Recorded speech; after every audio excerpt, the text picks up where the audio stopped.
सनो मंगलानं च सर्वेसिं परममहावै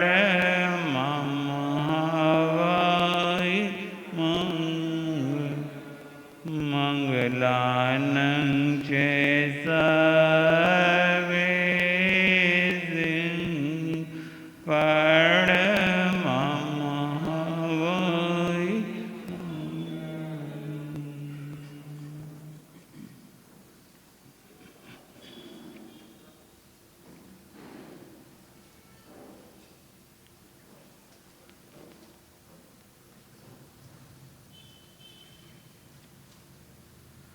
बोलिए भगवान महावीर स्वामी।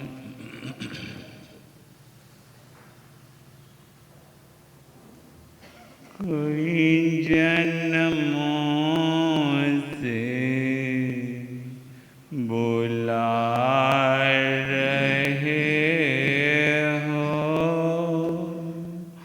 कोई तो रिश्ता जरूर होगा, कोई तो रिश्ता जरूर होगा।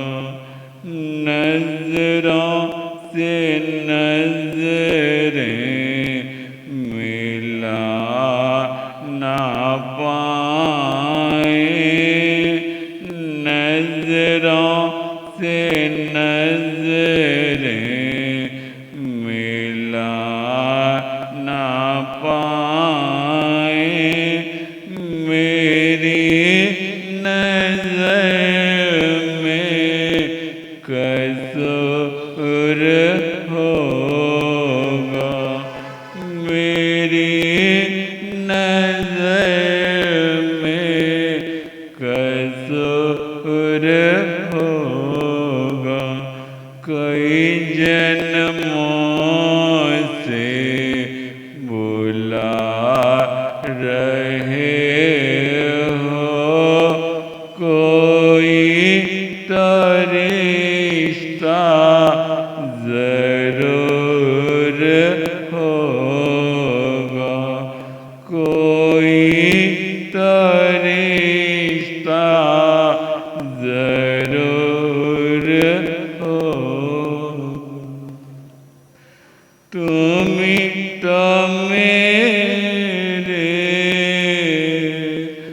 माता पिता हो, तुम तो मेरे बंधु सखा, तुम तो मेरे माता पिता हो, तुम तो मेरे बंधु सखा हो।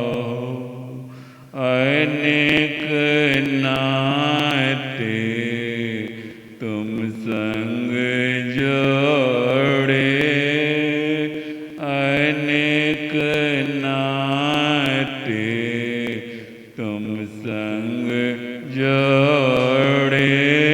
कोई तो नाता जरूर होगा, नजरों से नजरें मिला ना पाए, नजरों से नजरें मिला ना पाए। मेरी नजर में कसूर होगा, मेरी नजर में कसूर। तुम तो मेरी आत्मा हो,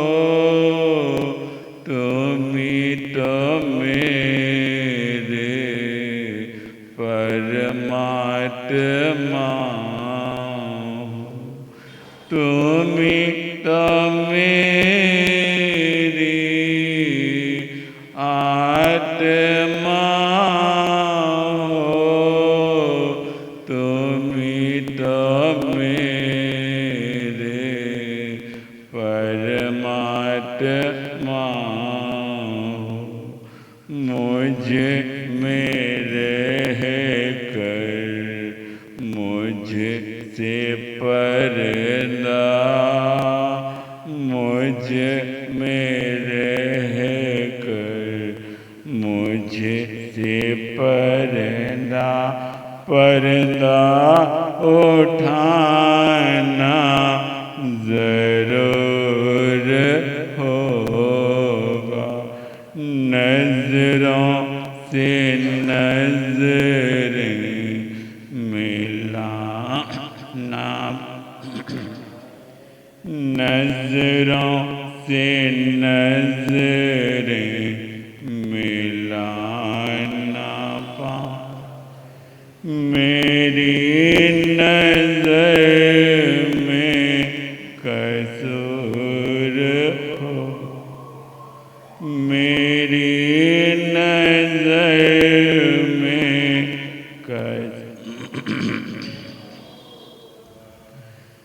दिल में समा गई तस्वीर तेरी, दिल मेरा बन गए जागीर तेरी, दिल में समा गई तस्वीर तेरी, दिल मेरा बन गया जागीर तेरी। तू मेरा प्रियतम, मैं हूँ पुजारी, तू मेरा प्रियतम, मैं हूँ पुजारी। दर्शन दिखाना ज़रूर होगा, दर्शन दिखाना ज़रूर होगा। नज़रों से नज़रें मिला ना पाए, नज़रों से नज़रें मिला ना पाए। मेरी नज़र में कसूर होगा, मेरी नज़र में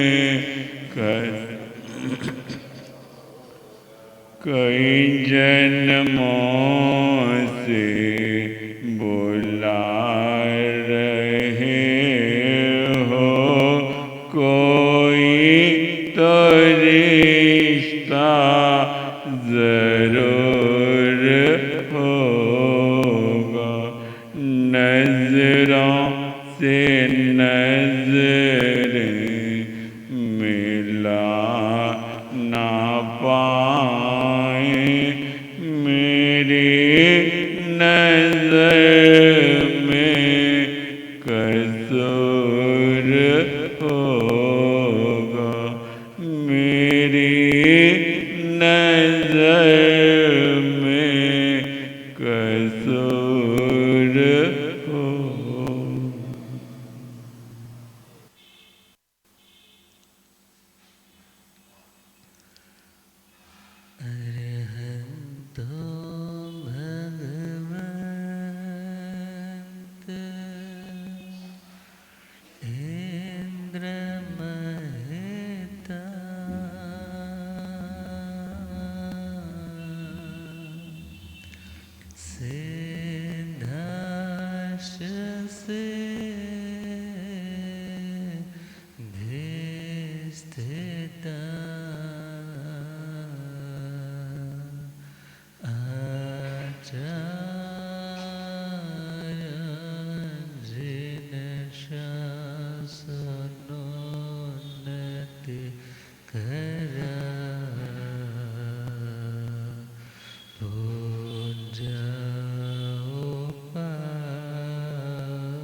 श्री सिद्धांत सुपाठका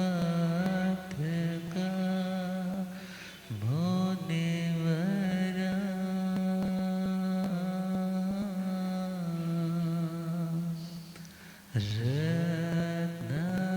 रत्नत्रय राधिका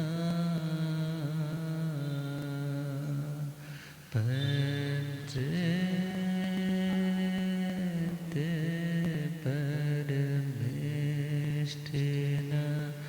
प्रतिदिनं कुर्वन्तु नो मङ्गलं कुर्वन्तु नो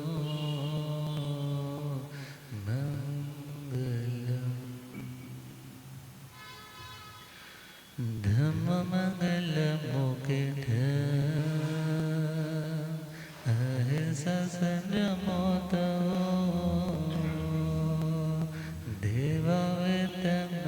देववेतनमंसते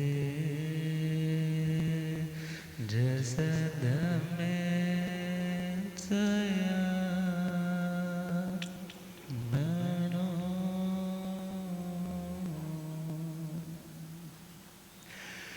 जे हाथ जोड़ गोरानो मेरी वंदना जे हाथ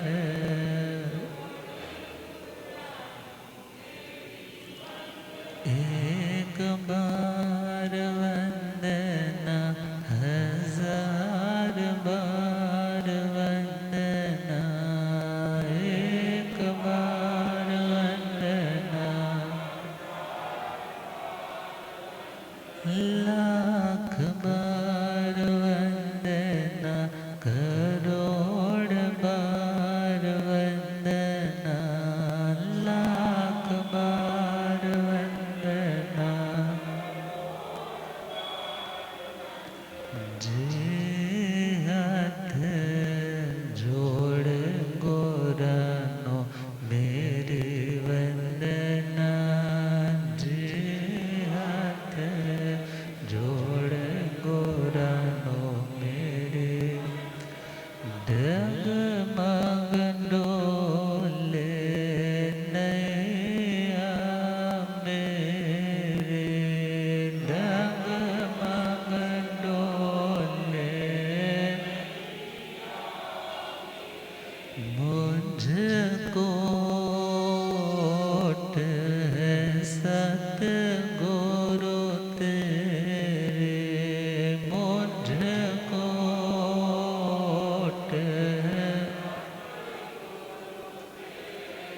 जे असंभव सागर पार लंघना जे असंभव सागर पार जे हाथ जोड़ गोरानो मेरी वंदना जे जोड़ गोरानो अनंत अनंत शांति के निकेतन शासनपति श्रवण भगवान महावीर स्वामी के पावन चरणा अरविंदों में हार्दिक भावना वंदन नमन। मेरे अंधेरे जीवन को रोशनी प्रदान करने वाले परम उपकारी आगम ज्ञान के भंडार आगम ज्ञाता आगम पुरुष जिन शास्त्ररत्न हिमाचल केसरी उपाध्याय भगवंत श्रद्धे गुरुदेव श्री जितेंद्र मुनि जी महाराज साहब के पावन चरण कमलों में हार्दिक भावना वंदन नमन। पाठ पर विराजमान तपस्विरत श्री प्रभु मुनि जी महाराज साहब के चरणों में वंदन। धर्म सभा में उपस्थित धर्मानुरागियों, सुशीलवती माताओं एवं बहनों, असीम पुण्योदय से भाग्योदय से आप सबको संतों का समागम और वीतरागवाणी श्रवण करने का सुअवसर प्राप्त हो रहा है। श्रीमद् उत्तराध्ययन सूत्र आत्मा के मोक्ष मार्ग पर बढ़ते हुए कदमों को उलझाने में समर्थ जो उलझने हैं, उन उलझनों को सुलझाने के लिए, समाधान देने के लिए समर्थ सूत्र है उत्तराध्ययन सूत्र, क्योंकि उत्तर मिल जाते हैं। 29वां अध्ययन है सम्यक्त पराक्रम और 73 बातें जो आत्मा के लिए, शांति के लिए, स्टेबिलिटी के लिए अपनानी बहुत ज़रूरी है। कल तक पहला पॉइंट संवेग के ऊपर चिंतन हुआ। आज दूसरा पॉइंट है निर्वेद। कौन सा? निर्वेद। निर्वेद का मतलब, निर्वेद का सामान्य अर्थ है वैराग्य। निर्वेद का सामान्य अर्थ वैराग्य। भव वैराग्य का नाम निर्वेद है। भव वैराग्य मीन्स जन्म मरण, जन्म मरण, जन्म मरण।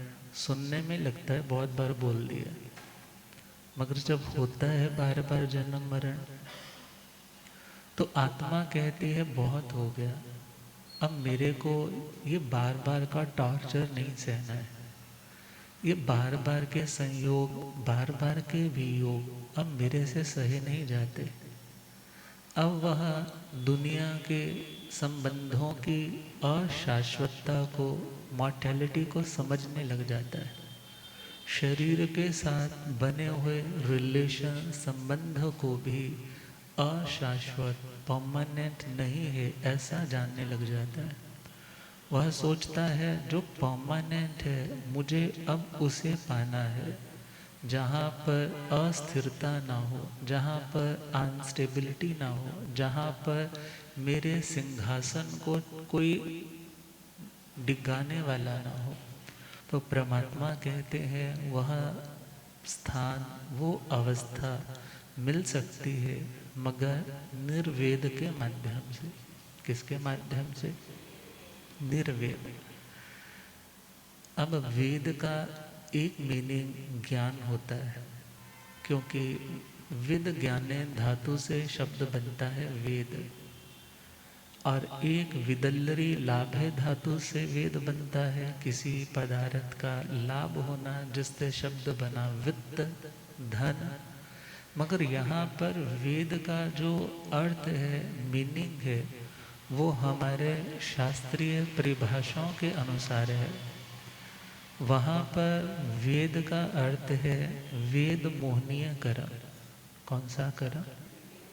वेद मोहनीय कर्म। वेद मोहनीय कर्म अर्थात जो दुनिया के भौतिक पदार्थों के प्रति आकृष्ट करता है, खिंचाव पैदा करता है।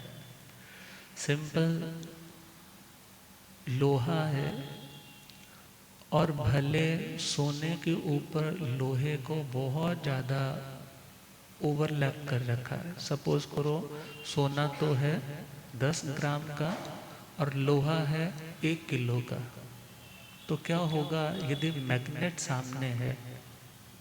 उस मैग्नेटिक फील्ड में आते ही वह सोना जो लोहे से मिश्रित है, युक्त है, वो चंचल होने लग जाएगा। क्या होने लग जाएगा? उसके अंदर टिकाव स्थिरता नहीं रहेगी। अब वो चंचलता धीरे धीरे उसको खींचते खींचते उसी लोहे के साथ, उसी चुंबक के साथ जोड़ देगी। अब यदि वो लोहा हट जाए तो क्या सोना चुंबक की ओर खींचा जाता है? कभी नहीं जाता।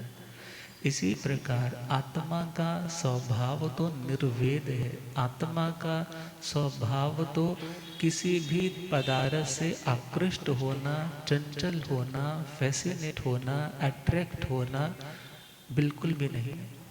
मगर वो अस्थिरता आई ड्यू टू उस कर्म के समान लोहे के कारण। और लोहे के समान जो कर्म है वहाँ इसका नाम है वेदनीय कर्म, वेद मोहनीय कर्म। एक तो है वेदनीय कर्म जो साता असाता रूप है, मगर एक है वेद मोहनीय कर्म। कौन सा कर्म? वेद मोहनीय कर्म। अब यहाँ पर वेद का मतलब है विकृति। वेद का मतलब विकृति, विकार, वासना। अब वासना का मतलब, जैसे आप लोगों ने नोट किया होगा, जब घरों के वॉशरूम्स आपने पूरे अच्छे से क्लीन किए हैं शाम के वक्त भी, मगर कई बार आपने नोट किया होगा जब आपने दरवाज़ा खोला और वहाँ से क्या आ रही थी? स्मेल आ रही थी। क्यों स्मेल आ रही थी? क्योंकि जहाँ तक पाइपलाइंस वो कनेक्टेड है जिस गंदगी के ढेर से, अब वहाँ से जब वो गंदगी सड़ रही है तो उसकी जो स्मेल एमिनेट हो रही है, आ रही है, वो चलते चलते पाइपलाइंस के थ्रू कहाँ आ रही है? वास। वास मतलब पंजाबी में कहते ना बड़ी बास आ रही है। अब अपने मुंह को ही देख लो ना, शाम को भी ब्रश किया हो तो सुबह उठो तो क्या स्मेल आती है? अब उसका नाम क्या है? बास। अब बास शब्द से शब्द अर्थ समझे वासना। यदि अंदर मटेरियल पड़ा है मोहनीय कर्म का, जब वो सड़ेगा, जब वो अपना असर दिखाएगा, उसकी स्मेल आने से, उसका उदय भाव आने से जो व्यक्ति की प्रभावित दशा है, आत्मा जब उससे प्रभावित हो जाता है, उसका नाम क्या है? वेद। उसका नाम वेद। वेद का मतलब विकृति, वेद का मतलब विकार, वेद का मतलब वासना। अब वेद का और मतलब देखे तो, वेद का और मतलब देखे तो व्यक्ति की लालसा जब दुनिया की ओर बहुत होती है, उसका नाम भी वेद है। मगर ये सब रास्ते अनस्टेबिलिटी के, अशांति के हैं। शांति चाहिए तो भगवान ने कहा निर्वेद भाव का अभ्यास करो। किस भाव का? निर्वेद भाव का। क्योंकि चार तरह की संज्ञाएं आती है जो एक संसारी प्राणी के नेचुरल से ट्रेट्स लगते हैं, गुण लगते हैं। आहार संज्ञा, भय संज्ञा, मैथुन संज्ञा, परिग्रह संज्ञा। भोजन की भी लालसा होती है। कुछ चला ना जाए उसे खोने का भय भी आ जाता है। और फिजिकली हार्मोनिकल चेंज होने के कारण, व्यक्ति के भावों में विकृति आने के कारण उसे शारीरिक डिमांड भी हो जाती है। और चौथा परिग्रह संज्ञा, आसक्ति, वस्तु के संग्रह की प्रवृत्ति, ये भी आ जाती है। अब जो आत्माएं संसार में है, अभी सिद्ध नहीं हुई है, उनके अंदर ये ट्रेट हो सकते हैं, वो उनसे मुक्त है ऐसा नहीं है। मगर हाँ, ये ट्रेट्स आत्मा की नेचुरल एबिलिटी नहीं है। क्योंकि नेचुरल एबिलिटी मतलब जो सिद्ध आत्माएं है वो अपने ट्रू नेचर में है, वो अपने बिल्कुल ओरिजिनल स्टेट को पा चुकी है। मगर जो संसार में है अभी, उन्हें आहार की भी भावना होती है। अब ये चारों बातें यदि हम देखें, इनसे ऊपर उठने की जो अभ्यास की प्रवृत्ति है, प्रैक्टिस। क्योंकि कोई पूछने लगा महाराज साहब मन तो बड़ा करता है कि मैं कुछ याद करूं, मगर पढ़ता हूं तो याद ही नहीं होता। अब पढ़ते पढ़ते दो चीज़ें याद होती हैं मगर पिछली चार चीज़ें भूल जाती है। तो क्या मेरा ये चारित्र मोहनीय कर्म कभी टूटेगा नहीं? क्या मेरा ज्ञानावरणीय कर्म कभी टूटेगा नहीं? तो ये टूट कैसे सकता है? तो वो सिंपली टूटेगा तो अभ्यास से टूटेगा। किससे टूटेगा? प्रैक्टिस करनी पड़ेगी। प्रैक्टिस करोगे तो धीरे धीरे तुम्हारे अंदर उस वस्तु के प्रति उदासीनता आने लग जाएगी। तो उदासीनता का मतलब पंजाबी में सिंपल बोलो ना, मन भर जाना। जब मन भर जाए दुनिया से, उस अवस्था का नाम है निर्वेद। उसका नाम क्या है? निर्वेद। और निर्वेद का मतलब ग्लानि भी होता है। ग्लानि का मतलब सिंपल तो हम सुनते हैं रिग्रेट फील करना, बंदा पश्चाताप करता है, मगर यहाँ ग्लानि का मतलब ग्लानि ग्लय हर्षक क्षय। जब व्यक्ति को वो काम करते हुए खुशी नहीं होती, वो कार्य करते हुए दुनिया के खुशी नहीं होती है, उस भावना का नाम है निर्वेद। उसका नाम क्या है? निर्वेद। और निवृत्ति का नाम भी, त्याग का नाम भी, दो वर्ड है ना, प्रवृत्ति और निवृत्ति।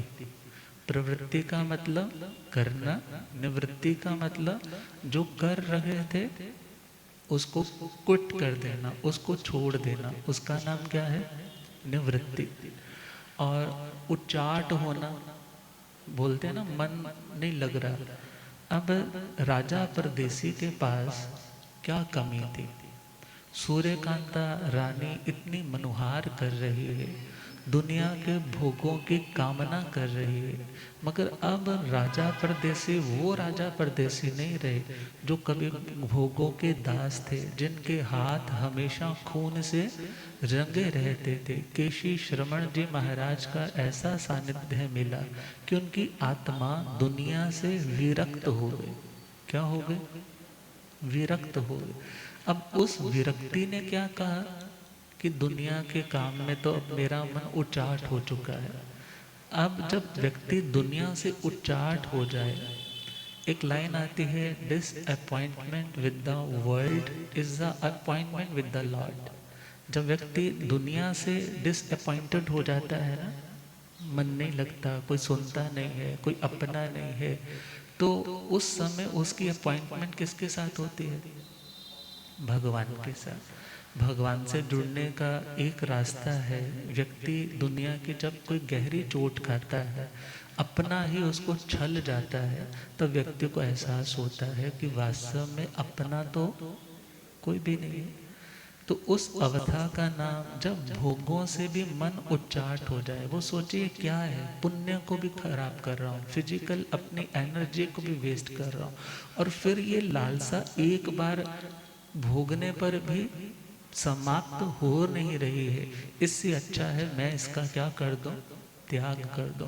अब उस त्याग का नाम क्या है? निर्वेद। उसका नाम क्या है? निर्वेद। तो परमात्मा से पूछा, निव्येण भन्ते जीवे किम जने।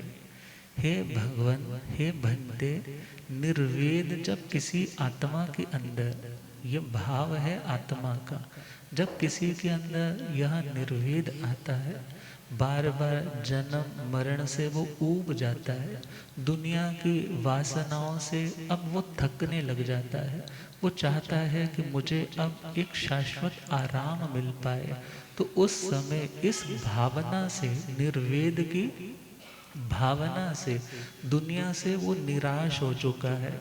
अब उसको आशा की कोई किरण मिलती है, निर्भयता कहीं मिलती है, तो वह है वैराग्य। वो क्या है? वैराग्य। कभी वो खुद को कोसता है, मैंने गलत चिंतन करके गलत स्टेप उठा दिया, आज मुझे यह सदमा सहना पड़ा, मगर अब इसके बाद मैं ऐसा कुछ भी अटेम्प्ट नहीं करूं। जब उसके अंदर यह भाव पैदा होता है, तो परमात्मा कहते हैं, निव्येण दिव्य मानुष तिरिच्येषु काम भोगेषु निव्येयं हव्वम् गच्छेत्। जब आत्मा में निर्वेद आता है, वैराग्य आता है। वैराग्य का मतलब दुनिया का जो राग था, दुनिया का रंग जो चढ़ रहा था, कोई अच्छा लगता था उसे पाने के लिए दौड़ने लगता था, मगर वो व्यक्ति भी उस व्यक्ति के प्रति भी समर्पण या आकर्षण हमेशा सेम नहीं रहा, वहाँ पर भी वेरिएशन आता रहा, वहाँ पर भी फ्लक्चुएशन आती रही, अस्थिरता तो फिर भी बनी की बनी रही। परमात्मा कहते हैं जब निर्वेद आता है तो दिव्य मानुष्य और त्रियंच गति के, दिव्य मतलब देवताओं से जो संबंधित है, मतलब डिवाइन जो सुख है। मनुष्य का मतलब जो मनुष्यों के सुख है। सपोज अब अंबानी के बेटे की शादी देखी तो कईयों का मन आया होगा शादी तो ऐसी होनी चाहिए, पैसा तो ऐसे खर्चना चाहिए, इतना पैसा होना चाहिए। मगर अब उसका मन क्या कहता है, ना तो मुझे देवलोकों के सुख चाहिए, ना ही मेरे को मनुष्यों के ये सुख अपनी ओर लुभाते हैं, और तीसरा ना ही त्रियंचों के सुख। त्रियंचों के सुख यहाँ युगलियों की अपेक्षा से, क्योंकि युगलियों की उत्कृष्ट आयुष्य और उस उत्कृष्ट तीन पल्योपम की आयुष्य के साथ साथ हम देखें वहाँ पर तो सुख ही सुख है। दुख का तो उन त्रियंचों में भी कोई नामो निशान वैसा नहीं है। तो ऐसे सुखों के प्रति काम भोगेषु निव्ययम् अव्यमागच्छति, अर्थात ऐसे काम और भोगों के प्रति दो शब्द है। आपने जब कभी जैन संतों की कथा सुनी होगी, वर्ड बड़ा सुने होंगे, काम भोगों को छोड़ो। ये क्या होते हैं काम भोग? सिंपल में ये समझ लेते हैं कि हाँ, जो दुनिया के मटेरियलिस्टिक फिजिकल जो संबंध है उन्हीं को काम भोग कहते होंगे। मगर काम भोग 5 तरह के, कितने तरह के? यदि हम थोड़ा आगमों में और गहरे उतरे तो 2 वर्ड्स के लिए आता है काम शब्द और 3 के लिए आता है भोग शब्द। श्रोत्र इंद्रिय और चक्षु इंद्रिय, श्रोत्र इंद्रिय और चक्षुर इंद्रिय, इन दोनों को कहा जाता है ये कामी है। ये कैसी इंद्रियां हैं? कामी। अब कामी का मतलब क्या हुआ कि कोई शब्द आया, टकराया तो सही, मगर वो शब्द के पुद्गल, शब्द का जो मटेरियल है वो कान के साथ ऐसे चिपकता नहीं। सिंपल सिंपल समझना है। आंखों से कुछ देखा, देखा तो सामने से कुछ सीन, कोई भी कलर था, कैसा था, अब आंखों के माध्यम से देखा, वो डबल रिफ्लेक्शन होकर के रेटिना पे इमेज आई। अब नर्व्स ब्रेन को मैसेज पहुंचा कि हाँ ये वो वाला रंग है एनीवेज, मगर आंख के साथ कोई दृश्य चिपकता नहीं। चिपकता तो नहीं ना, किसी को देखा ये थोड़ी आंख के साथ वो चिपक जाएगा फिर दिखेगा। मगर नासिका से स्मेल कब आती है? बोलो। नासिका से, इस नॉस्ट्रिल से स्मेल हमें कब पता लगती है? जब वहाँ के कुछ सपोज हलवा बन रहा है, हाँ, कोई पूड़ियाँ तली जा रही हैं, तो वहाँ का कुछ ना कुछ मटेरियल हवा के माध्यम से आ रहा है, और आ रहा है तो हमारे नॉस्ट्रिल्स के साथ क्या हो रहा है? बद्ध स्पृष्ट, कुछ बद रहा है, कुछ स्पर्श कर रहा है, और फिर हमें उसका एहसास होता है ये ऐसा है। और आगे चले तो रस इंद्रिय, हमारी जिह्वा से भी सिर्फ दूर से लड्डू देख करके स्वाद नहीं आएगा, वो आएगा तो स्मृति के कारण, और वो भी पहले भोगा हुआ है इसलिए आएगा। मगर आज यदि कुछ देखा है तो उसका टेस्ट कब आएगा? जब जुबान के साथ उसको, अब जो रिसेप्टर्स हैं, वो टेस्ट वाले जो बर्ड्स हैं वहाँ पर वो अलग अलग तरह के हैं। अब स्पर्श हुआ है तो ब्रेन को उसका भी मैसेज पहुँच गया, हाँ ये वाला स्वाद है। अब और चले तो त्वचा, गर्मी लग रही है तो गर्मी, वो हीट स्किन के माध्यम से टच तो हो रही है ना। ठंडी हवा चल रही है तो वो भी पता चल रही है। कोई चीज़ हल्की है, देख के हल्का थोड़ा ही पता चल जाएगा, उठाएंगे टच तो हुआ ना। कोई खुरदरा है, कोई सॉफ्ट है, तो इसलिए घ्राण इंद्रिय, रस इंद्रिय, स्पर्श इंद्रिय, इन 3 के माध्यम से जो विषय ग्रहण किए जाते हैं उन्हें भोग कहा जाता है। उन्हें क्या कहा जाता है? जैसे सनातन मान्यता में वो अपने इष्ट देवता को भोग लगाते हैं। क्या लगाते हैं? अब भोग लगाया मतलब खिलाया, फिर बाद में बाकियों को क्या करते हैं? वो डिस्ट्रीब्यूट करते हैं, ये प्रसाद हो गया। अब भोग का मतलब हमारी 3 इंद्रियां भोग लगाती हैं। कितनी इंद्रियां? श्रोत्र इंद्रिय नहीं, घ्राण इंद्रिय यस, रसन इंद्रिय यस, स्पर्श इंद्रिय बिल्कुल।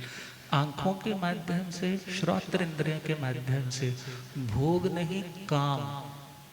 ये एक बड़े परिभाषिक शब्द है जैनोलॉजी के, मगर अब जब हम इनको समेट करके एक ही वर्ड में बोलते हैं तो सिंपल हम कहते हैं कि 5 इंद्रियों के जो विषय है उनको हम काम भोग बोल देते, उनको हम काम भोग बोल देते।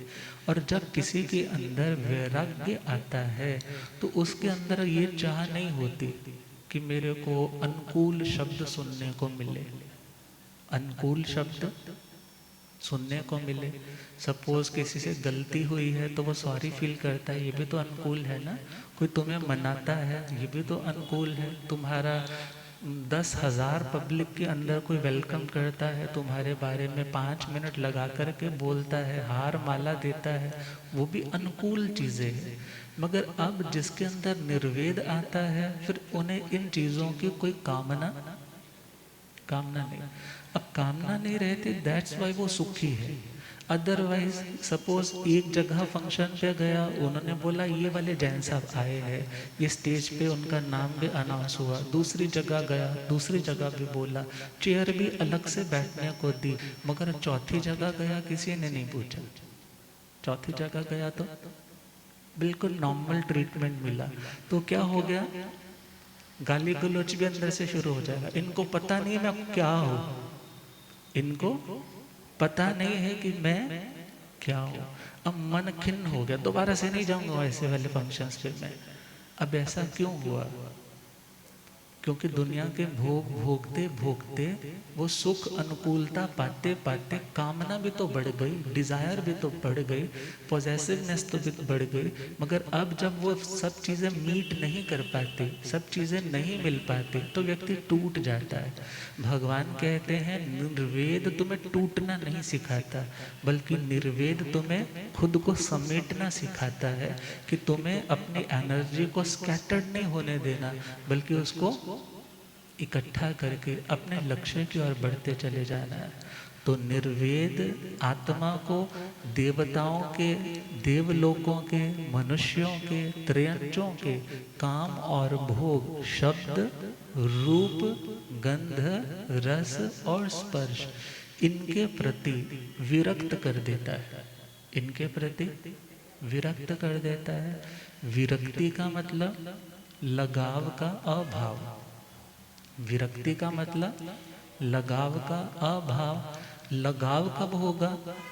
चुंबक से सोना तो नहीं ना चिपकता, चुंबक से कब वो चिपका जाएगा? जब लोहे का कंटेंट ज़्यादा होगा।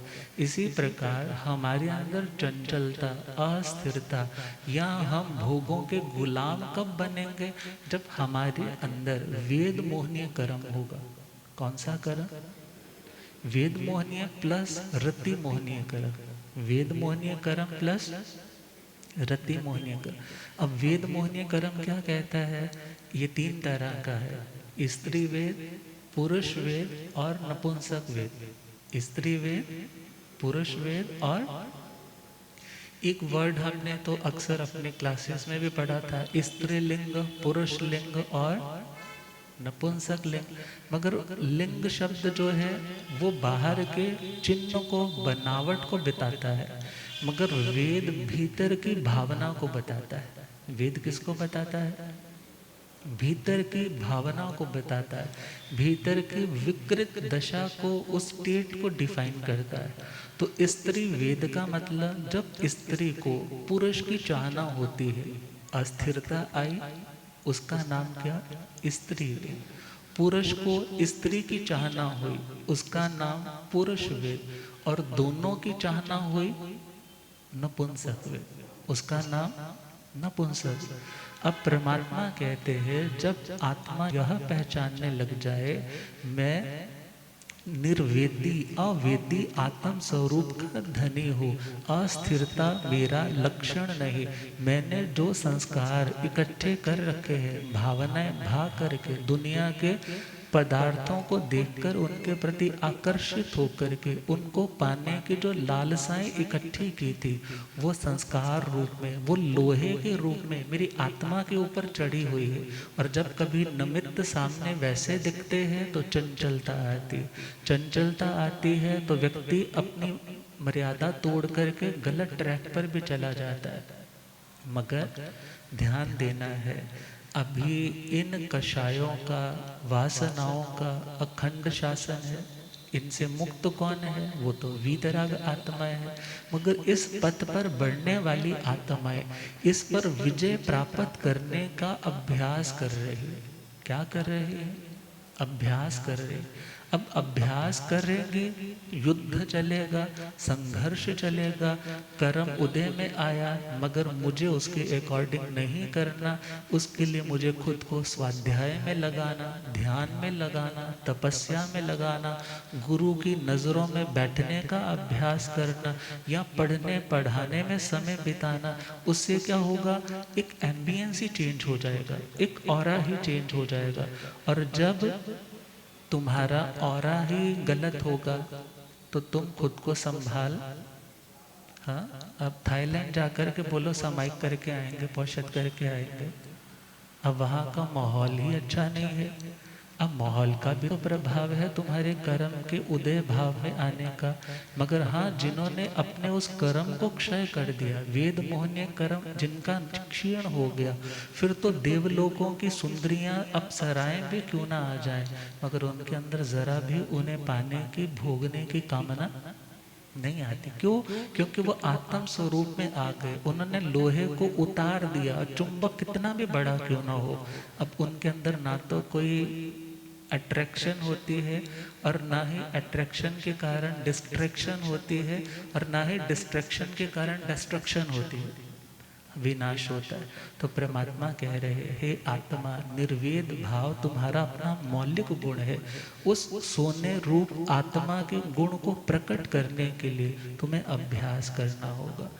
जागो मेरे आत्मा, तुम स्वयं परमात्मा।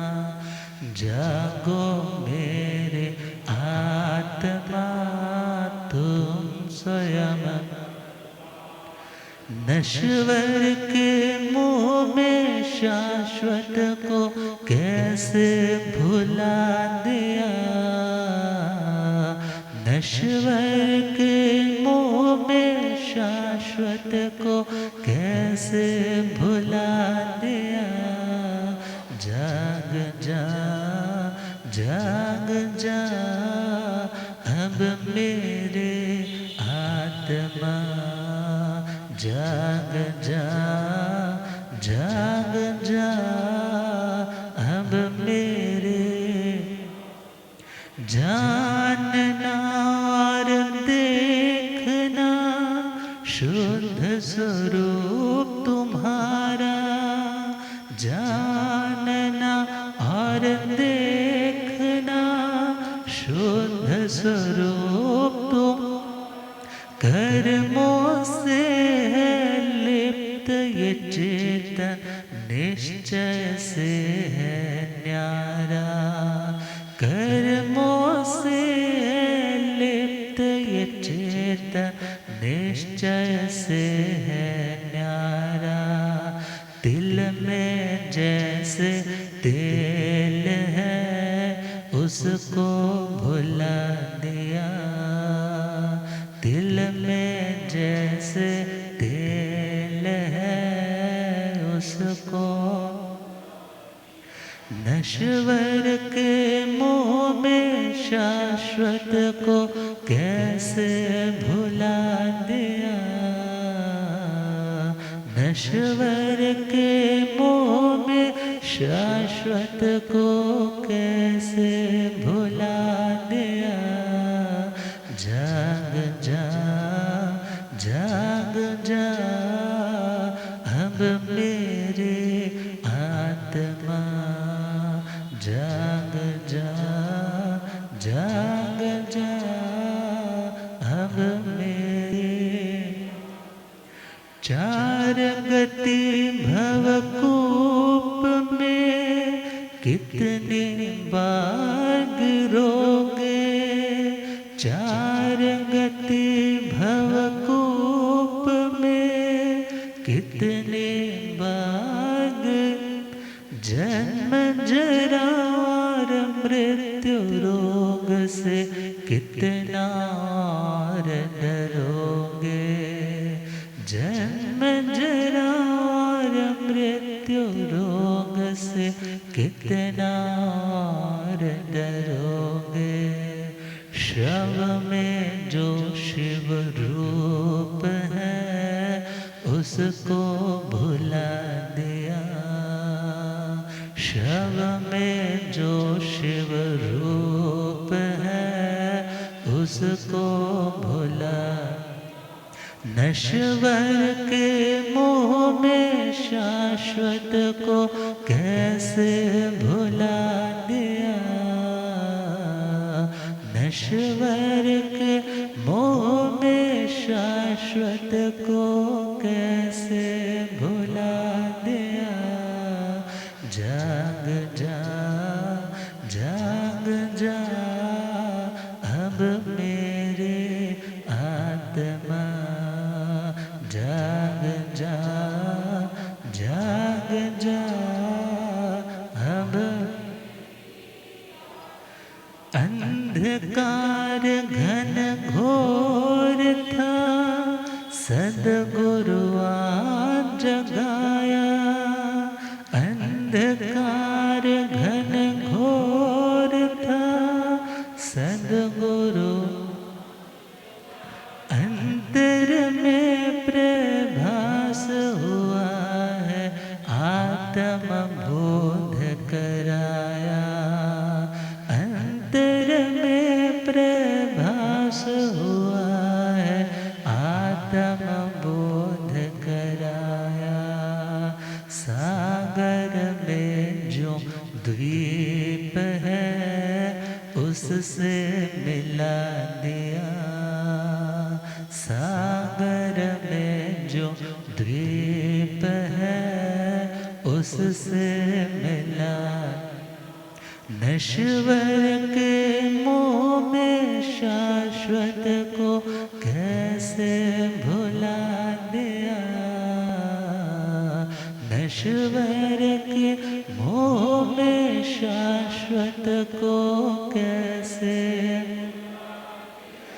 जाग जा, जाग जा अब मेरे आत्मा, जाग जा, जाग जा अब मेरे। जागो मेरे आत्मा, तुम स्वयं परमात्मा। जागो मेरे आत्मा, तुम स्वयं परमात्मा। नश्वर के मोह में शाश्वत को कैसे भुला दिया, नश्वर के मोह में शाश्वत को कैसे भुला। जाग जा, जाग जा अब मेरे आत्मा, जाग जा, जाग जा अब मेरे आत्मा। और जब आत्मा को गुरुदेव पधारे, हो रब मेरा सतगुरु बन के आया, मैनू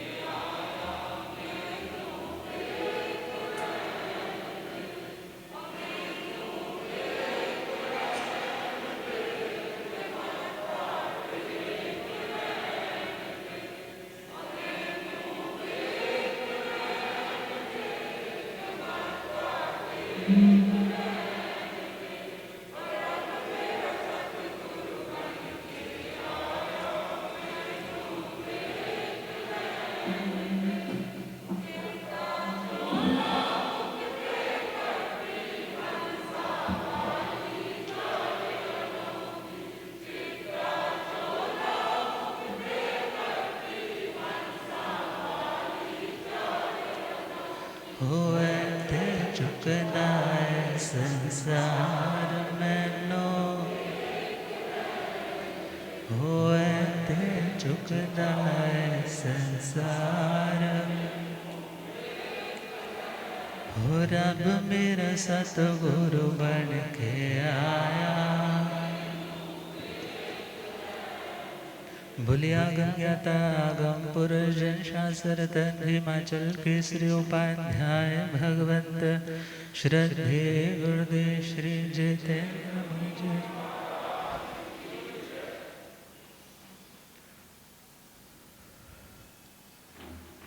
तो परमात्मा फरमा रहे हैं कि हे आत्मा निर्वेद तुम्हारा अपना गुण है, अपना स्वभाव है, अपनी ट्रू नेचर है।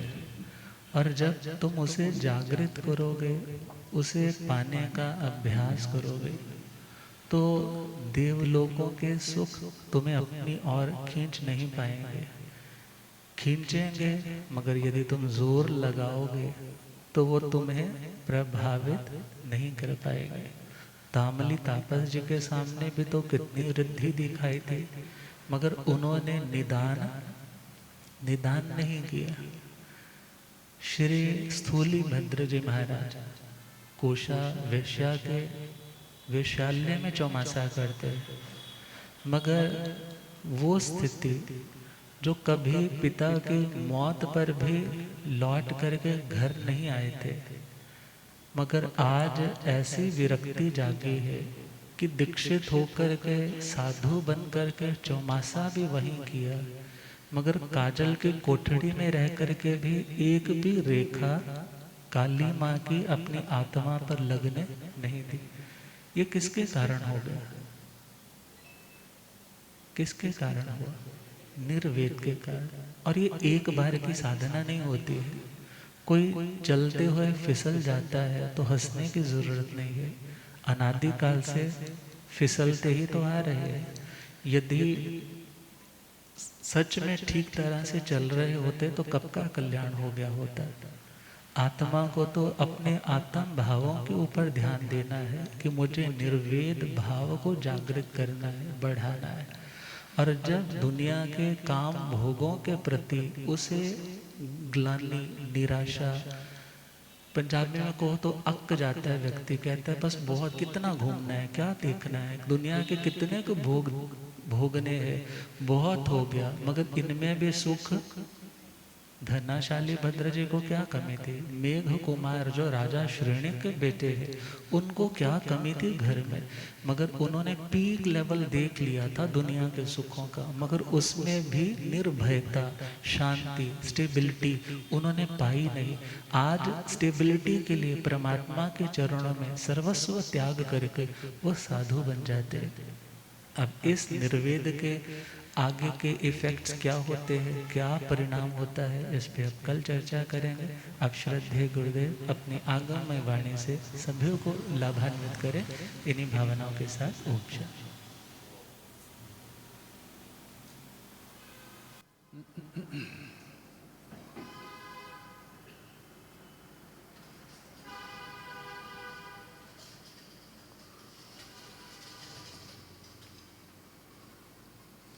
जीण वयण अनुरता जीण वयण जे करन्ति भावेन अमला असंकलिठा ते हुन्ति परित संसारी। बोलिए भगवान महावीर पावन चरित गुरुदेव जी। बंधु मन वच काय भव सागर को तरण में करो हमारी सहाय। जिन शासन जिन वाणी सदा जयवंत हो, श्रवण संग सदा अविचल मंगल हो।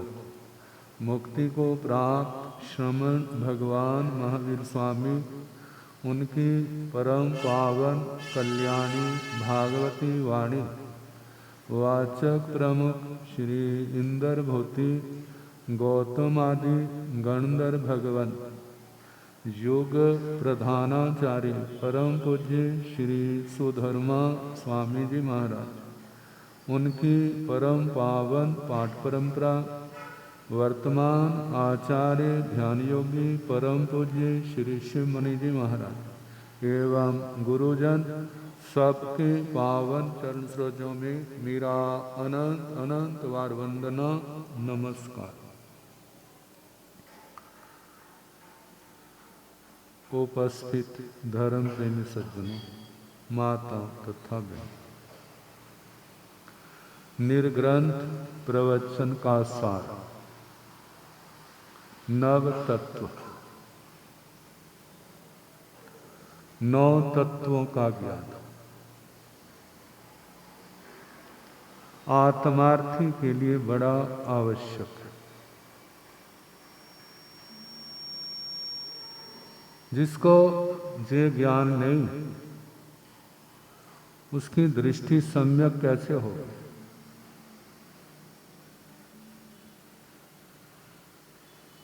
कोई जीव के बारे में कुछ कहता है, कोई कुछ कहता है, किसी की परिभाषाएं कुछ है। जिसको ये ज्ञान नहीं, वो भी उनकी हाँ में हाँ मिलाता रहता है। जिसका जोर पड़ गया उसी की हाँ में हाँ हो गई। लेकिन जिसको ये ज्ञान है, वो दूसरे की हाँ में हाँ नहीं मिलाएगा। यदि उत्तर नहीं दे सकता है तो मौन रह जाएगा, दूसरे स्थान पर चला जाएगा। जैसे ना मीटिंग होती है ना, बरादरी की भी होती है, कमेटी की भी होती है, विधानसभा में भी होती है, राज्यसभा में भी होती है, लोकसभा में भी होती है। जब कोई प्रस्ताव आता है और किसी को सुहाता नहीं है, अच्छा नहीं लगता है, तो क्या कर जाता है? करते ना कुछ, क्या करते हैं? वॉकआउट, बाहर चले जाते हैं। तो उसका मतलब मैं इस मत से सहमत नहीं हूं। ऐसे जो बात हमारी जिन वाणी से विपरीत है, कोई जोरदार ढंग से कहता है, उसकी पुण्यवाणी ज्यादा है। कितने मिथ्या दृष्टि ऐसे होते हैं जिनकी पुण्यवाणी बड़ी जबरदस्त है और सम्यक दृष्टियों की पुण्यवाणी इतनी नहीं है, और उनको समझा सकता नहीं है। तो क्या है, उस समय वॉकआउट कर जाए, उस स्थान से चला जाए, उसकी हाँ में हाँ नहीं मिलाए। हमारी हाँ कहाँ पर है? अरिहंत परमात्मा के साथ, तीर्थंकर भगवान के साथ। तीर्थंकर भगवान के साथ यदि हम साथ होंगे, जैसे एक दिन वे तर गए, एक दिन हम भी क्या हो जाएंगे? तर जाएंगे। और जो स्वयं तरे नहीं है और हमें तारेंगे, अपने बल से कुछ परिस्थितियों का समाधान कर सकते हैं, लेकिन 8 कर्मों के बंधन से जो स्वयं मुक्त नहीं हुए, वो दूसरे को मुक्त कहां से कराएंगे? और देखा जाए, कर्मों के बंधनों से मुक्त तो भगवान भी नहीं कराते हैं। वो धर्म के सारथी, वो मार्ग दिखाते हैं और चलने की प्रेरणा देते हैं। इस मार्ग पर चलोगे तो आपके 8 कर्म बंधना रुक जाएंगे और टूटना प्रारंभ हो जाएंगे। चलते रहोगे तो एक दिन ऐसा आएगा, आप 8 कर्मों के बंधनों से मुक्त हो जाएंगे। फिर उसके बाद ना जन्म है ना मरण है। चारों गतियों के बंधनों से, ना नर गति में, ना त्रियंच गति में, ना मनुष्य गति में, ना देव गति में, कहीं पर भी आपका आवास नहीं होगा। कहाँ होगा? सिद्ध गति में। जो चारों गतियों में है, जिनको जो साधन नहीं मिले हैं, भोग कितने भी ज्यादा किसी के पास क्यों ना हो, आखिर नश्वर है, किसी आत्मा को तृप्त करने में समर्थ नहीं है। इनसे मुक्त होने का रास्ता जो 9 तत्वों के ज्ञान से अच्छी तरह हो जाता है। जहां ये भी बताया नरक का रास्ता कौन सा है, नरक का मार्ग। त्रियंच गति में कौन जाते हैं, मनुष्य गति में कौन जाते हैं, देव गति में कौन जाते हैं और सिद्ध गति में कौन जाते हैं। अब कहाँ जाना है? जिसने जहां जाना वो रास्ता क्या कर लेगा, वही रास्ता पकड़ लेगा। कहते हैं भगवान महावीर स्वामी कैसे हैं? मील पत्थर के समान है। मील पत्थर जानते हैं ना, जहाँ चौरस्ता होता है ना वहाँ पर मील पत्थर लिखा होता है, वहाँ पर बोर्ड भी रखे होते हैं। तो मानो लुधियाना किस साइड में है, चंडीगढ़ किस साइड में है, बठिंडा किस साइड में है, दिल्ली कहाँ पर है, जम्मू कहाँ पर है, कहाँ कहाँ पर है, सारा दिया होता है ना। जहाँ देशों की सरहदें होती हैं हमने देखी नहीं है, लेकिन वहाँ पर भी तो लिखा होगा ये फलाना देश जहाँ से शुरू हो गया, फलाना देश जहाँ से शुरू हो गया है। आपने कहाँ जाना है, जिस ओर जाना है वो रास्ता ले लो। ऐसे भगवान ने पांचों गतियों के रास्ते बता दिए। नरक में कौन जाता है? जो 4 प्रकार के महारम, महापरिग्रह, कुणिमाहार, पंचेंद्रिय वध इनका आचरण करता है। त्रियंच गति में कौन जाता है? जिनका जीवन माया प्रधान होता है और जिनके जीवन में माया है और झूठ है, खोटा तोल, खोटा माफ, गूढ़ माया, सामान्य माया, ऐसे कर्म जो है वो त्रियंच गति की ओर ले जाने वाले हैं। और जहां पर दिल में दया भाव है, किसी से ईर्ष्या नहीं, विनम्रता है, भद्र प्रकृति के है, ऐसा रास्ता कौन सा है? मनुष्य गति में। और जिनके अंदर संयम है, जिनके अंदर तप है, साधु का जीवन है, श्रावक श्राविकाओं का जीवन है, जब बाल तप करते हैं या अकाम निर्जरा करते हैं, ऐसे देव आयु का बंद कर लेते हैं। और सिद्ध गति में कौन जाते हैं? 8 कर्म तोड़ने वाले। 8 कर्म कौन तोड़ते हैं? जिनको सम्यक ज्ञान, सम्यक दर्शन, सम्यक चारित्र, सम्यक तप की प्राप्ति है, जिनको जे प्राप्ति है वो एक दिन बढ़ते बढ़ते 8 कर्मों को क्षय कर जाएंगे और सिद्ध गति में सदा के लिए डेरे लग जाएंगे। कहते हैं जैसे बीज के जल जाने पर कितना उसको पानी से सींचा जाए वो अंकुरित नहीं होता, ऐसे जिस आत्मा के कर्म बंधन टूट गए हैं, कर्मों के बीज जल करके राख हो गए हैं, अब उसका पुनर्भव नहीं होता। यदि पुनर्भव होता है तो इसका मतलब उसके कर्म नहीं कटे। अब ऐसी पावन दशा, संसार के सुख कितने भी आत्मा के पास क्यों ना हो, व्यक्ति क्यों जिसको ज्ञान नहीं होता वो थोड़ी सी रिद्धि पा करके अपने आप को कृत कृत्य समझता, मेरे को सब कुछ मिल गया। लेकिन जिस समय सम्यक ज्ञान पैदा हो जाता है, भौतिक जो सृष्टि है उसकी ओर उसका ध्यान ही नहीं जाता। क्यों? कहते क्षणमित सुखा बहुकाल दुखा, थोड़े समय का सुख है और उसके बदले मिलने वाला दुख जो है वो अनंत गुना ज्यादा है। बरस ब्रह्मद चक्रवर्ती ने निदान किया था, मैं भी क्या बनूं, ऐसा ही चक्रवर्ती सम्राट बनूं। अब निदान के प्रभाव से बन तो गया, लेकिन भोगों की दलदल में ऐसे धंस गया, उसके पूर्व जन्म का भाई चित्त मुनि उसका निकालने के लिए आया है। लेकिन वो कहते तू तो आजा मेरे पास, मैं तेरे पास। जब उसने कहा ये सब नश्वर हैं, इनमें कोई तेरा साथी नहीं है, ये तब तक है जब तक व्यक्ति का पुण्य है, जैसे पुण्य समाप्त हो जाता है तो ये सारे छोड़ करके चले जाते हैं। तो कमाई पुण्य की है, लेकिन व्यक्ति सोचता जे मेरा बल, मेरा पराक्रम, मेरी बुद्धि उसके कारण से हुआ है। लेकिन जब पुण्य खत्म हो जाता है, बल भी उसके पास होता है, बुद्धि भी उसके पास होती है, लेकिन अब कोई चांस उसका सफल नहीं होता। जिसके कारण सफलता होती थी वो चला गया। अब इतनी मेहनत करता, दिन रात करता है, लेकिन फिर भी उसको सफलता नहीं मिलती। तो भगवान कहते हैं ये तो 4 दिन की चांदनी दिखा करके पुण्य के कारण, और उसके बाद क्या हो जाता है, जिन्होंने अपने आप को नहीं संभाला फिर वो अंधेरी रात की ओर बढ़ जाते हैं।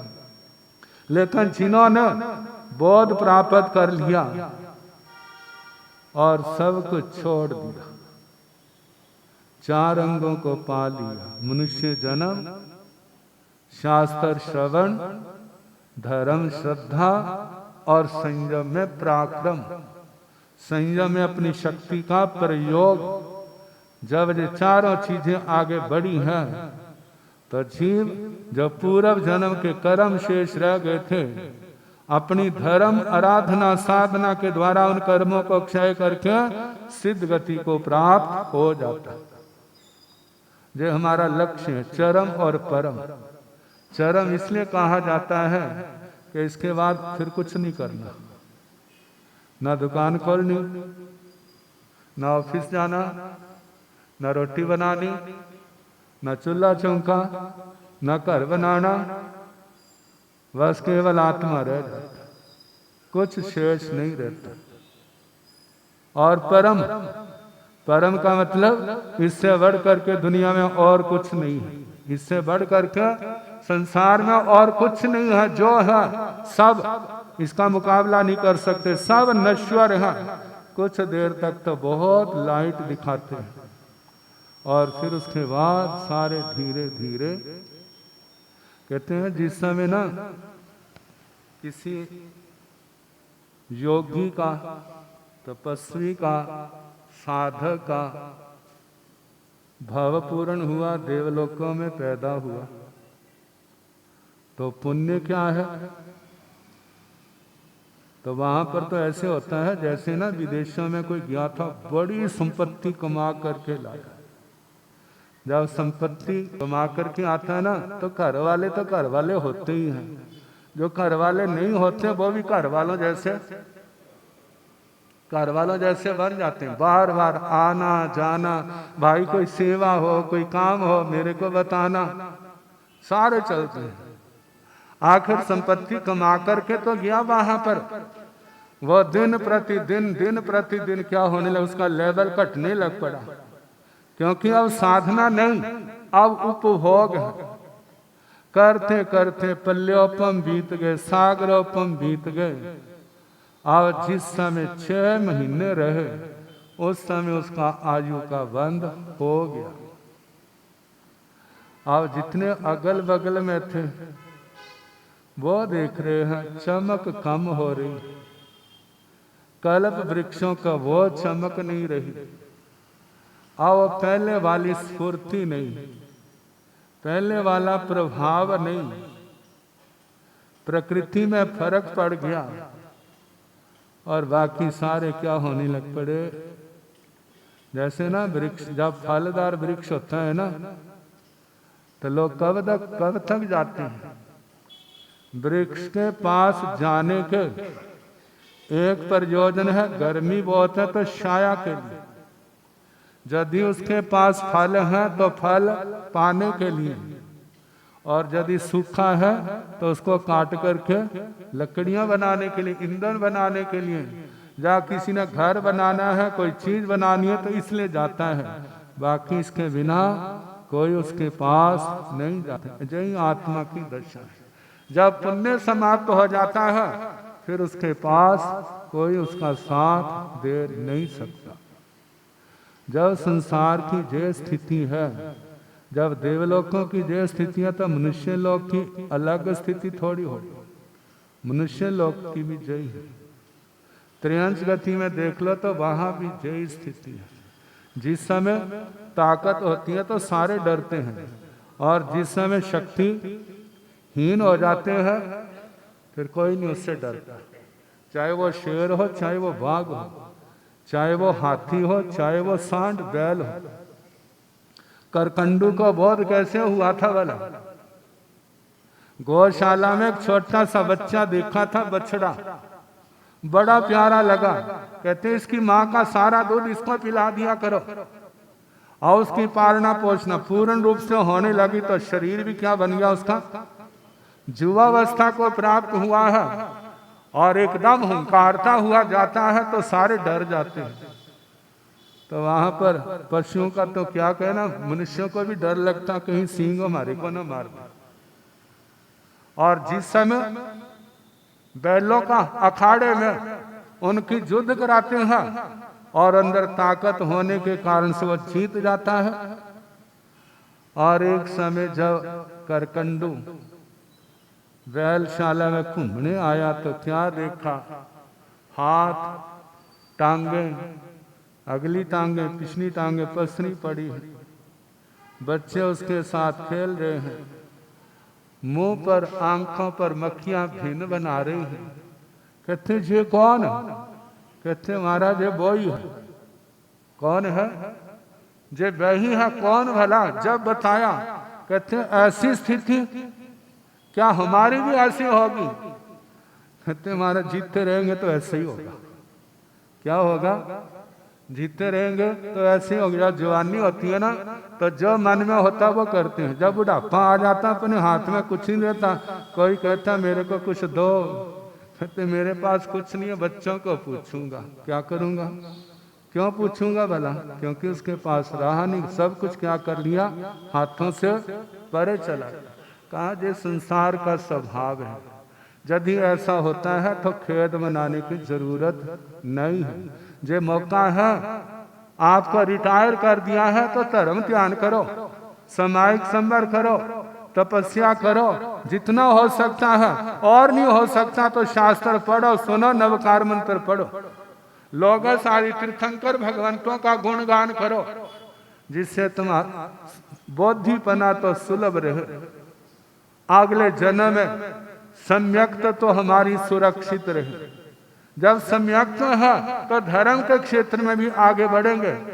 यदि मिथ्या दृष्टि बन गए फिर संसार के रंग में क्या हो जाओगे? रंगे जाएंगे, धर्म से दूर हो जाएंगे। फिर आत्मा कैसे संसार की दलदल को पार करेगी? इसलिए कहा जाता है इन 9 तत्वों का अभ्यास करो। जैसे अपने नाम याद है ना, कभी भूलते तो नहीं है, सब कुछ भूल जाएंगे, लेकिन अपना नाम नहीं भूलेंगे। और जिस दिन अपना नाम भूल जाएंगे तो उस समय कौन सा फतवा मिलेगा? जिस दिन अपना नाम भूल जाएंगे, भाई तेरा क्या नाम है, फिर पता नहीं, उस दिन क्या कहेंगे? तो दिमाग खत्म हो गया और ये पागल हो गया। इसको अपना नाम ही, चलो डॉक्टर के दिखाओ, पूछते नाम क्या लिखें, कहते पता नहीं। फिर घर वाले क्या करते हैं? ये नाम इसका। जैसे अपना नाम याद रहता है ऐसे भगवान के जो 9 बोल, 9 तत्वों के नाम हर समय हमारे ध्यान में रहनी चाहिए। पहली बात। दूसरी बात, इनका स्वरूप क्या है? इनका स्वरूप, इनका लक्षण, इनकी पहचान क्या है? जीव की पहचान, संसार में उसके प्राण। जिसमें पुराने जमाने में काल कर जाते थे ना, पता नहीं लगता था, जीवित है जा नवज देखते, कहते नहीं धड़क रही। फिर उसके आगे नाक के आगे उंगली हाथ रखते, तो सांस नहीं आ रहा, नवज धड़क नहीं रही, सांस आ नहीं रहा, तो क्या फतवा मिलता? अब जे प्रभु को प्यारा हो गया। यही बोलते हैं ना, भगवान को प्यारा हो गया, मतलब अब कुछ नहीं रहा, चला गया। यदि नवज धड़कती हो तो इसका मतलब उसका दिल धड़कता है। यदि सांस चलते हो, ये किसके लक्षण है? जीवित के लक्षण है। कोई मानो पिन सुई चबाओ तो रहता है, तो इसका मतलब अभी प्राण है। तो जीव का लक्षण क्या है? संवेदना। जो बाहर के लक्षण है, शास्त्रों में तो कहते हैं ज्ञान दर्शन इसके लक्षण है। जिसके अंदर सुख दुख की अनुभूति है, सुख अच्छा लगता है, दुख अच्छा नहीं लगता। जिसके अंदर ये लक्षण पाए जाते हैं वो कौन है? वो जीव है। देखो भला, जहाँ कोई चीज पड़ी होती है ना, कीड़े मकोड़े, जो उनका खाद्य पदार्थ कैसे भाग्य भाग्य आते हैं। जो चीज आपको नहीं दिखाई दे रही वो क्या हो जाती है, उनको पता चल जाता है। यदि पता है ना स्मेल तो जा रही है लेकिन रास्ते ब्लॉक हैं तो कोई नहीं आएगा, और यदि रास्ते खुले हैं तो सारे ही क्या वहां पर पहुंच जाएंगे। मनुष्यों का विज्ञान वहां काम नहीं करता, वहां पर कीड़े मकोड़ों का विज्ञान काम कर जाता है। तो जीव जिसके अंदर ये शक्ति नहीं है वो कौन है? जिसके अंदर ये शक्तियां नहीं है उसको अजीव कहते हैं।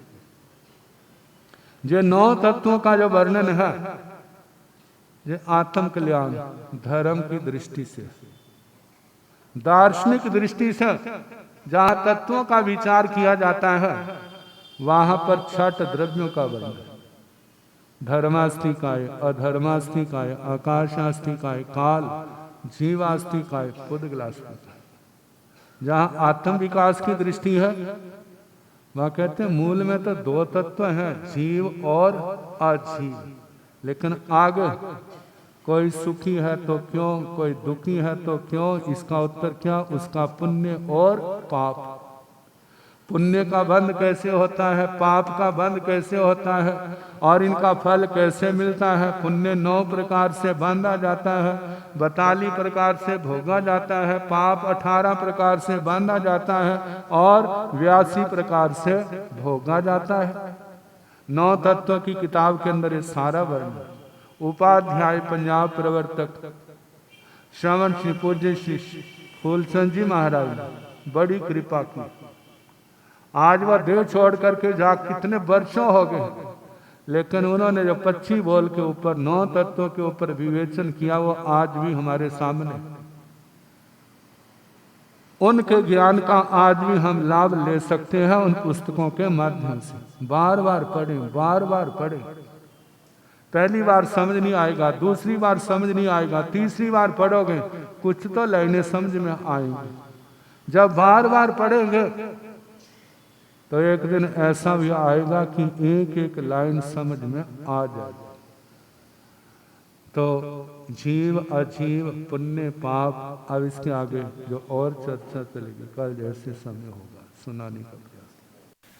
श्वास दे माला नाल सिमरा मैं तेरा नाम, श्वास दे माला नाल सिमरा मैं तेरा नाम, तेनो ही ध्यावा मैं दाता सुभार श्याम, तेनो ही ध्यावा मैं दाता सुभार श्याम, श्वास दे माला नाल सिमरा मैं तेरा नाम, सदा पकड़ो मेरी बाँ किते रुल ना जावा, सदा पकड़ो मेरी बाँ किते रुल ना, दुनिया विच रह के तेनों भूल ना जावा, दुनिया विच रह के तेनों भूल ना, जद वे तो बिसरे गुरु जी निकल जाए मेरी जान, जद वे तो बिसरे प्रभु जी निकल जाए मेरे है जान, श्वास दे माला नाल सिमरा मैं तेरा नाम, श्वास दे माला नाल सिमरा मैं तेरा नाम। बड़े सौभाग्य से आप सभी को दिव्य गीतरावाणी का पावन संदेश श्रवण करने का सौभाग्य मिल रहा है। सौभाग्यशाली हैं वो सब लोग जो जिन वाणी का लाभ सामायिकों के साथ ग्रहण कर रहे हैं। और इसी के साथ तपस्याओं में आगे बढ़ रहे हैं। तो तपस्वी आत्माएं पच्चखान ग्रहण कर लें। जिनके आज एक आसनों के तप है वो खड़े होकर पच्चखान ग्रहण कर लें। एक आसन करने वालों को, जिनके आज आइमिल की तपस्या है, आइमिल के पच्चखान है। आज मेरे ख्याल से 7वां आइमिल भी है, और भी जिनके पच्चखान है आज आइमिल के पच्चखान। आइमिल करने वालों को आज 24 में 25 में आइमिल का पच्चखान बहन श्वेता जी जैन। तपस्या करने वालों को, रसना विजेता बनने वालों को, उपवास के पच्चखान बहन ललिता जी, भाई रजनीश जी। तपस्या करने वालों को, जिनके 2 उपवासों बेला, 3 उपवास तेला, 4 उपवास, 5 उपवास, 5 वाले भी हैं, 6 उपवास वाले भी हैं, 7 उपवास 8 वाले भी हैं। तो मन की धारणा के अनुसार आपकी जो जो तपस्याएं हैं, तपस्या करने वालों को, आगे बढ़ने वालों को। अब हमारे महामंत्री भाई प्रमोद जी संगीत सूचना देंगे, फिर जयकारे मंगल पर। पान महावीर स्वामी की पाठ पर विराजमान आगम ज्ञाता आगम पुरुष जिन शासन रतन हिमाचल केसरी उपाध्याय भगवान पूज्य श्रद्धा गुरुदेव श्री जितेंद्र मुनि मठ साहब, तब श्रोमणी श्रद्धा गुरुदेव श्री रमन मुनि मठ साहब ठाणा 7 के पावन अपनी चरणों में हम सब कोटि कोटि वंदन नमन करते हुए हार्दिक हार्दिक सुख साता पूछते हैं। पावन गुरु भगवंतों की धर्म देशना और दर्शनों का सौभाग्य हम सबको प्राप्त हो रहा है। और आइए इस जो है जब गंगा ज्ञान की गंगा भर रही है, जनवाणी जो बह रही है, इसमें ज़्यादा से ज़्यादा लाभ लेने का भाव रखें, समय अनुसार आने का भी भाव रखें। 8:15 का समय होता है प्रवचन का, तो काफ़ी लोग आ जाते हैं, तो थोड़ा जो भी पीछे आ रहे हैं उनसे जो भाव रहेगा कि समय अनुसार आएँ, ज़्यादा से ज़्यादा धर्म लाभ लें। आगे पीछे भी जो क्लासेस लग रही हैं, धर्म की क्लासेस लग रहे हैं, उनमें भी आप लोग पधारें। तो जो चतुर्मास धर्म में हो और आप सबको ज़्यादा से ज़्यादा जप तप की श्रेणी में आगे बढ़ें, यही मंगल भावना है। धर्म समय पधारे हुए सभी भाई बहनों का हम स्वागत करते हैं, अभिनंदन करते हैं। बाढ़ से पधारे हुए सभी भाई बहनों का हार्दिक स्वागत और अभिनंदन। उन सभी के भोजन नाश्ते की व्यवस्था नीचे रहेगी। प्रतिदिन जो भाव था कि भोजन के लाभ की श्रृंखला शुरू करें, तो उसके लिए अब विधिवत रूप से काफ़ी नाम आ गए हैं। ये नाम मुख्यतः हमारे परिवारों में जन्म दिवस के अवसर पर, जहाँ एनिवर्सरी के रूप में, जहाँ किसी का जो भी भाव हो, बच्चों के जन्मदिन वस होते हैं परिवारों में, ये एक संघ के साथ, धर्म के साथ जुड़ने की, इस चतुर्मास के साथ जुड़ने की एक पावन परंपरा रहती है। तो उस श्रृंखला को आज शुरू करते हुए, तो आज का जो सौभाग्यशाली परिवार है, हमारे श्री संघ के चेयरमैन माननीय श्री जितेंद्र जैन जी, शमन जी जारन परिवार ने इसका लाभ लिया है। कल के दिवस के लिए श्री सुभाष जैन, विपिन जैन, महावीर शूटिंग परिवार के नाम हैं। आगे 16 जुलाई है और संक्रांति का अवसर रहेगा। 4 ही संक्रांति आएंगी, 2 आ गई हैं। इस महीने की जो संक्रांति का लाभ है श्री राम कुमार जैन, संतोष जैन, शमन शाल परिवार है। और अगली जो है अगस्त मास के लिए कंगारू परिवार ने नाम लिया है। 2 संक्रांति है और काफ़ी नाम अभी हैं खाली। तो हम लोग यहाँ उपस्थित रहते हैं, आप लोग, आपके परिवार का नाम इस श्रृंखला में आए, ये आपका भाव बने और आप अपना नाम लिखवाएं। आपका अवश्य नाम वहाँ पर जो लगे है सूचना पट, उस पर आए, ऐसी हमारी आपसे प्रार्थना और भाव रहेगा। इन्हीं भावों के साथ सभी का फिर एक बार स्वागत अभिनंदन करते हुए पूज्य पावन गुरु गोविंदों के चरणों में विनती, वो मंगल पाठ की कृपा करें। शासनपति श्रवण भगवान महावीर स्वामी, आचार्य सम्राट परम पूज्य श्री आत्मा राम जी, आचार्य सम्राट परम पूज्य श्री आनंद ऋषि जी, आचार्य सम्राट परम पूज्य श्री देवेंद्र मुनि जी, वर्तमान आचार्य सम्राट ध्यान योगी परम पूज्य डॉक्टर श्री शिव मुनि जी, गणवच्छेदक परम पूज्य स्वामी श्री लाल चंद जी, गणवच्छेदक परम पूज्य स्वामी श्री गोकुल चंद जी, चरित्र चूड़ामणि परम पूज्य स्वामी श्री नेक चंद जी, पंजाब प्रवर्तक उपाध्याय श्रवण श्री फूलचंद जी, शासन प्रभाव को प्रवर्तक पंडित रतन पूज्य गुरुदेव श्री जगदीश मुनि जी। आत्म कुल कमल दिवाकर भोले बाबा श्री रतन मुनि जी। आगम ज्ञाता आगम पुरुष शास्त्र हिमाचल केसरी उपाध्याय भगवंत श्रद्धे गुरुदेव श्री जितेंद्र मुनि जी। उग्र तपस्वी आदर्श भागे तप शिरोमणि श्रद्धे गुरुदेव श्री रमण मुनि जी। जय न धर्म की जय सभी साधु साधियों की जय। स्वाध्याय की क्लासेस आज गुरुदेव तत्वार सूत्र की लगभग 10 बजे के करीब अभी 10-15 मिनट में स्टार्ट करेंगे और 3:30 से 4 बजे नव तत्वों की क्लास आज से स्टार्ट हो जाएगी। जिनका भी लाभ लेने का भाव है वो लाभ ले सकते हैं और 4:15 से 4:45 25 पुल की क्लास रहेगी, तो अपने समय की व्यवस्था के अनुसार लाभ लीजिए। मंगलकार।